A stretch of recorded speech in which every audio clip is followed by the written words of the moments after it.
এতদিন আমি কিন্তু আপনাদের অ্যাডেনিয়ামকে এই বর্ষার মরশুমে শেডি এরিয়ায় রাখার কথা বলিনি, কারণ বর্ষাকালে গাছের খুব ভালো গ্রোথ হয়। কিন্তু বিগত প্রায় 20-25 দিন ধরে এত পরিমাণে বৃষ্টি হচ্ছে যে টবের মাটি সব সময় ভেজা থাকছে, কুঁড়ি ঝরে যাচ্ছে, ফুল ঠিকমতো প্রস্ফুটিত হচ্ছে না, গাছের পাতা হলুদ হয়ে ঝরে পড়ছে। এছাড়াও আপনারা অনেক রকম সমস্যা নিশ্চয় ফেস করছেন। আসলে দিনের পর দিন প্রায় 20-25 দিন ধরে টবের মাটিতে এত বৃষ্টি হচ্ছে যে টবের মাটি শুকোনোরই সময় পাচ্ছে না। বিগত দীর্ঘদিন ধরে আমি টবের মাটিতে কোনো জলসেচ করিনি, সবসময় টবের মাটি ভেজা থাকার কারণেই এরকম সমস্যাগুলি হচ্ছে।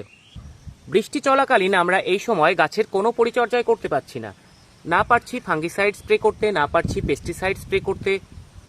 তাই এই সমস্ত সমস্যা থেকে রেহাই পেতে গাছকে এখন শেডি এরিয়ায় রাখতে পারেন, যেখানে খোলামেলা হাওয়া বাতাস খেলা করবে এবং আসবে, কিন্তু বৃষ্টির জলটা পড়বে না। তাহলে গাছও খুব ভালো থাকবে এবং এই অতিবৃষ্টি থেকে গাছ কিছুটা রেহাই পাবে। ভিডিওর সঙ্গে থাকার জন্য ধন্যবাদ। আবারও দেখা হচ্ছে নেক্সট ভিডিওয়।